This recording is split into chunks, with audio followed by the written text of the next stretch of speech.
primeira delas é uma que recebe o nome de lombalgia mecânica, né? Ou a lombalgia não específica, né? A dor lombar não específica.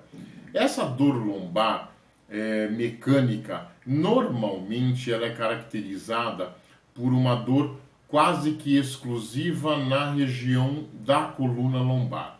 É aquela dor mais cansada, aquela dor localizada na região lombar.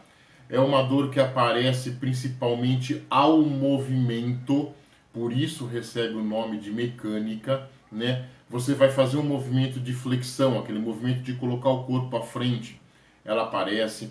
Você permanece mais tempo sentado, então ela aparece mais na posição sentada. Ou ela aparece mais na posição em pé. É uma dor que aparece na hora que você vai girar o teu tronco, né? Então, são dores caracterizadas, vejam, normalmente não é uma dor que irradia para membros inferiores, para as pernas. Ela fica mais localizada na região lombar, tá ok? É uma dor mais na faixa lombar. Outra dor que é característica, outra lesão que é característica, é as lesões referentes aos discos intervertebrais, né? É a chamada protrusão discal ou hérnia de disco.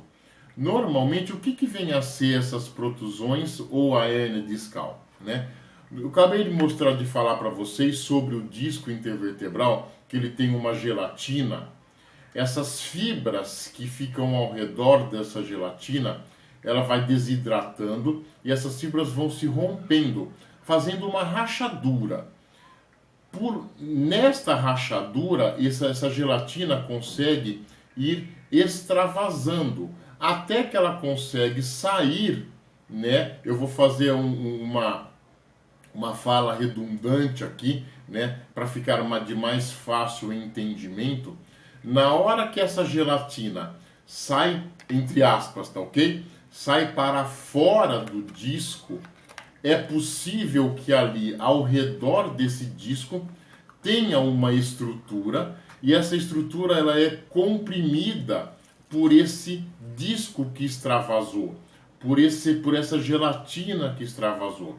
E normalmente quando essa gelatina que extravasou comprime, pressiona essa estrutura lateral, normalmente é aí que provoca a dor. O que é essa estrutura lateral que eu estou falando? Com grande frequência é um nervinho, uma raiz nervosa. E que aí você vai sentir dor para onde? Normalmente você vai sentir dor na região lombar mesmo, mas é uma dor que pode irradiar para a tua perna, para a parte posterior da tua perna, para o teu bumbum, parte de trás da coxa, muitas vezes para a região da batata da perna, né, da panturrilha, podendo chegar até os pés. Óbvio que isso vai ter uma diferença de pessoa para pessoa, vai ter uma diferença do tamanho desse extravasamento, né, e especialmente do tamanho da compressão. O quanto que esta gelatina está comprimindo essa raiz nervosa. Mas veja o que eu vou falar para vocês. Isso é muito importante. Tem muita, mas muita gente que tem protusão discal, que tem hérnia de disco e não tem sintoma nenhum. Então, eu tenho hérnia de disco, eu tenho dor. Mas o seu vizinho pode ter hérnia de disco e não sentir dor nenhuma.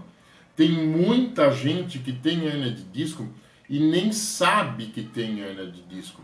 Só para vocês terem uma ideia, eu, José Geraldo, eu tenho 2 protusões discais.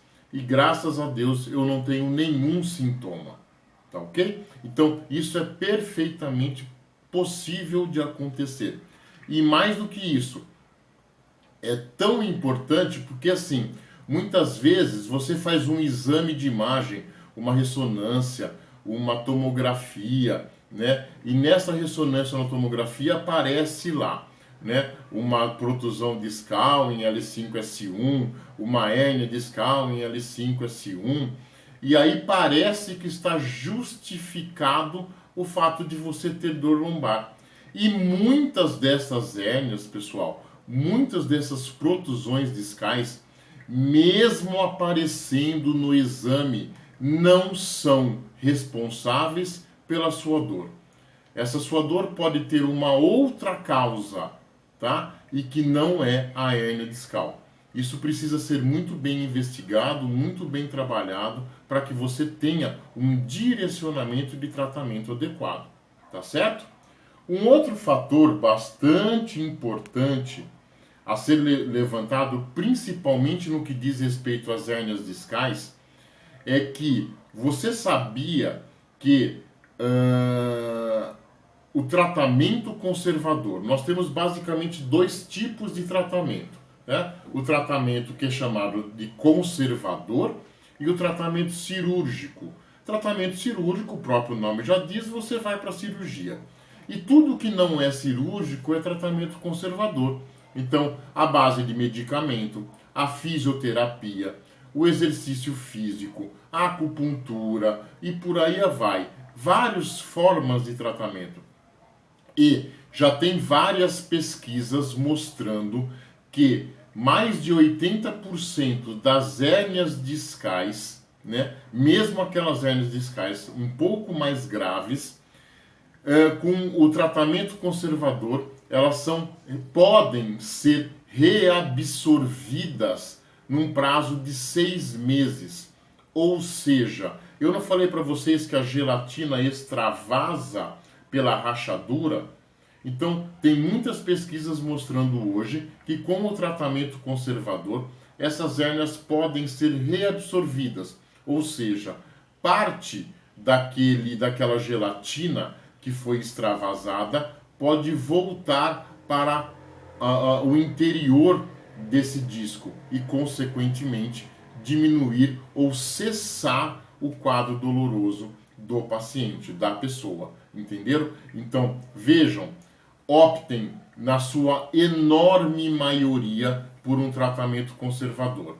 As mesmas pesquisas falam que apenas 5% das hérnias discais elas são cirúrgicas, ou seja, 95% delas respondem bem ao tratamento conservador, tá ok? E outra lesão bastante frequente, bastante comum no indivíduo com dor lombar, né, é a osteoartrose, ou a conhecida como artrose, que é o processo degenerativo. O que vai acontecendo? Vai diminuindo os espaços. Eu não falei agora há pouco para vocês que entre cada vértebra tem o disco? Esse disco, então, ele vai se desidratando e vai diminuindo de tamanho. Então, uma vértebra sobre a outra, elas vão se aproximando, elas vão diminuindo esse espaço. Aí aparecendo várias situações, como por exemplo, os conhecidos bicos de papagaio, né? A diminuição do espaço articular, né? Tudo isso pode também provocar dor. Por quê? Porque pode ter o contato do osso com osso, e isso é um quadro de provocação bastante forte de dor na região lombar, tá ok? E obviamente isso tem tratamento. A osteoartrose, de uma certa forma, ela não tem cura, né? Mas é perfeitamente possível que se consiga viver e viver bem com esses quadros que eu acabei de falar para vocês, tá certo? Nós podemos, numa outra oportunidade, discutir melhor ainda essas situações que eu acabei de demonstrar para vocês.